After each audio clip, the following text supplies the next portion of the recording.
네, 제가 이번에는 고체라는 거에 관해서 영상을 올리려고 합니다. 지금 영상을 올린 지가 꽤 됐죠. 지난번 영상 이후로 한 2주 정도가 지난 것 같은데요. 제가 좀 일이 바빠서 못 올렸습니다. 뭐 핑계 아닌 핑계를 지금 대고 있고요. 어쨌든 주기적으로 올려 노력을 하고 있고요. 이번 시간에는 제가 밑에 써 있는 건 보이시겠지만 초등학생이 이해할 수 있을 정도로 한번 초등학생 대상으로 이 영상을 올리려고 합니다. 매번 중학생을 대상으로 제가 영상을 올렸는데 어떤 어머니께서 초등학생을 위한 영상이 있으면 좋겠다고 문의를 해오셔서 제가 초등학생 대상으로 해야겠다고 마음을 먹었습니다. 저도 왜 이런 생각 했는지 못했는지 모르겠지만 이제부터는 좀 더 쉽고 누구나 들을 수 있게 영상 올리도록 하겠습니다. 이번 첫 시간이 바로 고체입니다. 고체. 아마 지구상에 고체란 단어를 모르는 사람이 있을까 모르겠어요.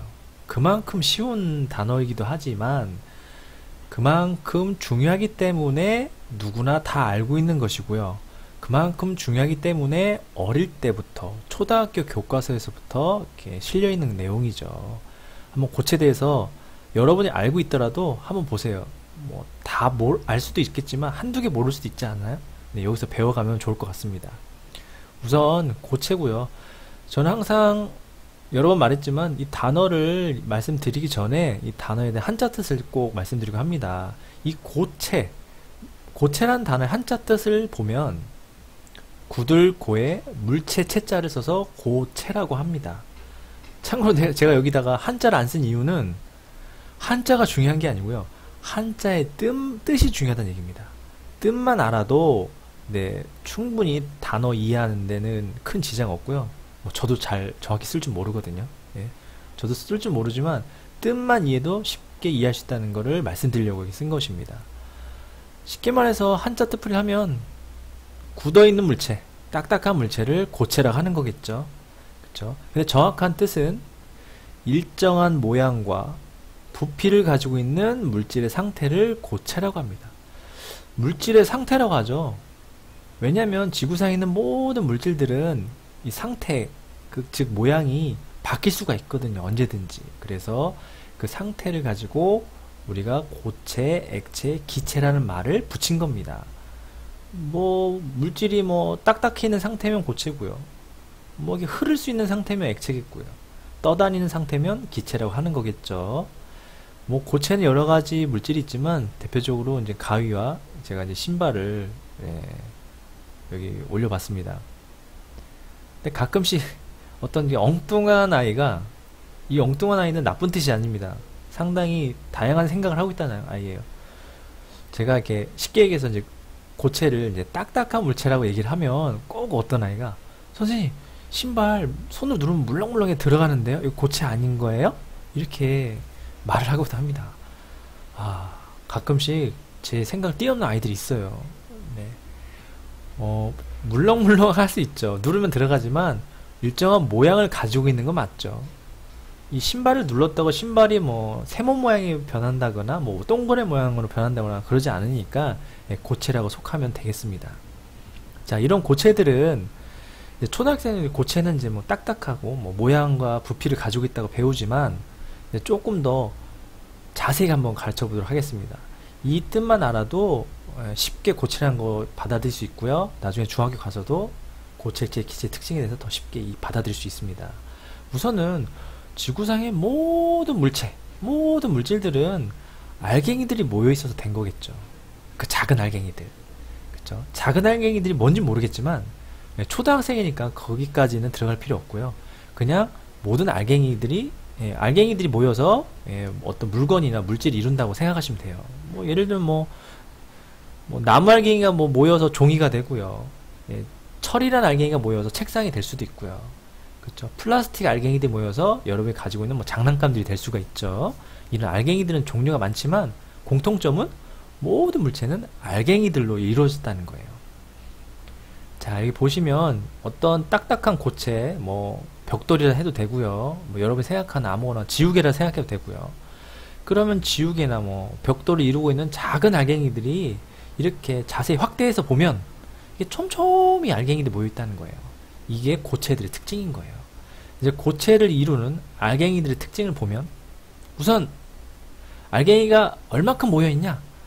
조금 모여있니? 아니면 꽉 모여있을까요? 당연히 알갱이들이 가까이 붙어있어요. 알갱이가 아주 빽빽히 모여있어요. 이걸 나중에서는 이제 중학교 가면은 이제 밀도가 크다라고 표현을 하는데 그렇게 어려운 뜻 아닙니다. 알갱이가 빽빽히 모여있으면 네, 고체라고 하는 거예요. 그리고 중학교 가서는 알갱이가 빽빽히 모여있으면 밀도가 크다라고 표현을 하기도 하는 거고요. 그 다음에 이제 알갱이의 움직임을 보면 여기 보겠지만 뭐 지우개 알갱이가 움직이는 거 봤습니까? 네, 잘 안 움직이죠. 네, 알갱이들이 거의가 없죠. 그냥 안 움직이죠. 제자리에서 가만히 못 움직여서 붙어 있는 거예요. 이 알갱이들이 못 움직이는 게 바로 고체들의 특징이에요. 예를 들어서 얼음 있죠. 얼음 고체지만 물알갱이들이 움직인다고 느껴지지 않죠. 물알갱이들이 빽빽히 모여서 가만히 있는 게 얼음이죠. 얼음도 고체라고 하는 거고요. 그 다음에 이 알갱이 사이 빈틈을 보면 빈틈이 당연히 있을까요? 거의 없겠죠. 지금도 보시면 거의 없어요. 그냥 빽빽히 꽉 채워져 있는 거예요.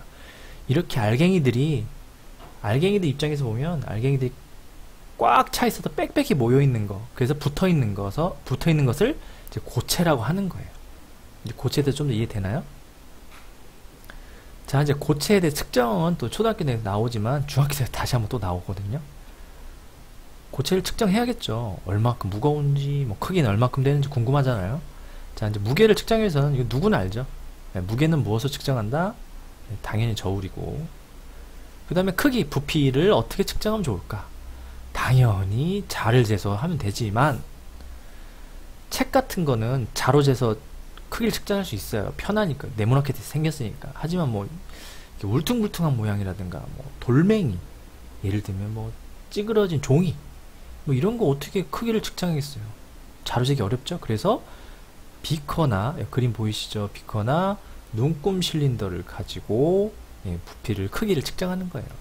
눈금 실린더는 뭐 영어로 돼 있지만 그냥 눈금이 그려져 있는 플라스틱 통이에요. 통. 그래서 여기다 물을 채우고요. 어느 정도 자기가 채우고 싶은 만큼 뭐 150을 채우던 200을 채운 다음에 예를 들어 돌멩이를 넣었다. 그럼 돌멩이 는 크기만큼, 돌멩이의 부피만큼 물이 쫙 올라가게 돼 있어요. 그래서 그 물이 예를 들면 처음에 200이었는데 돌멩이를 넣고 봤더니 250으로 변했다. 그렇다면 부피는 50이 되겠죠. 이런 식으로.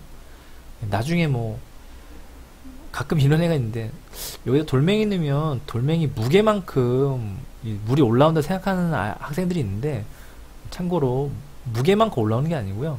돌멩이의 크기만큼 물이 올라오게 돼 있습니다. 그 내용은 나중에 또 따로 영상을 올릴 거고요. 아무튼 이런 식으로 고체의 무게나 부피를 측정하곤 합니다. 근데 지금 이 눈금 실린더를 이용해서 부피를 잴 때 한 가지 문제점이 있습니다. 그게 바로 눈금을 읽는 거예요. 여러분이 자세히 봤는지 모르겠지만 물을 넣고 보면 물이 이렇게 똑바르게 평평하지 않고 약간 이렇게 오목하게 들어가 있어요. 이래서 눈금 읽기가 상당히 어렵죠. 우선은 이 사진을 보고 액체의 부피가 과연 21로 보입니까? 아니면 20으로 보입니까? 여러분께서는 눈금을 몇으로 읽겠습니까? 어렵죠. 이런 문제가 이제 나중에 이제 뭐 중학교 문제에도 나온다는 얘기죠. 초등학교는 나오겠죠. 하지만 눈금은 읽기 쉽습니다. 바로 어떤 눈금을 읽느냐? 바로 오목하게 들어간 요 아랫부분을 읽는 거예요. 여기 볼록 위로 올라간 옆에 테두리를 읽는 게 아니고 가운데 오목하게 들어간 부분. 그래서 정확한 눈금은 20ml가 되는 겁니다. 왜 그런데 물이 똑바르면 좋은데 왜 이렇게 움푹 들어가느냐면, 이거는 뭐 간단히 얘기해주면, 여러분 이게 손에다가 물을 묻히면 물이 손끝에 달라붙죠. 몸에도 달라붙고, 이 물알갱이들이 붙는 힘이 상당히 세요. 달라붙는 힘이. 그래서 물알갱이가 여기 눈금 실린더 벽에 붙어서 이렇게 살짝 올라간 거예요. 그래서 이제 우리 일반적으로 이제 눈금을 읽을 때는 여기 올라간 부분을 읽지 않고요. 가만히 있는 부분을, 아랫부분을 읽는 겁니다. 이런 식으로 눈금 읽으면 되고요. 이렇게 해서 이제 고체에 대한 내용을 간단히 배웠습니다. 근데 고체 내용이 상당히 쉽다고 생각하시죠? 하지만 쉽다고 그냥 넘어가지 마시고 이제 조금 엉뚱한 생각을 해보세요. 기본 이론을 가지고 엉뚱한 생각을 해보면 그게 바로 심화 학습이 되는 거고, 그래서 심화 학습을 하게 되면 기본 개념을 제대로 이해할 수 있는 거예요. 예를 들면 고체는 하늘을 떠다닐 수 있을까? 아니, 없을까? 고체는 크면 무조건 무거운가? 가벼울까? 이런 엉뚱한 생각이 기본 개념을 다 잡는데 아주 정말 도움이 될 것 같습니다. 이상으로 영상을 마치겠습니다.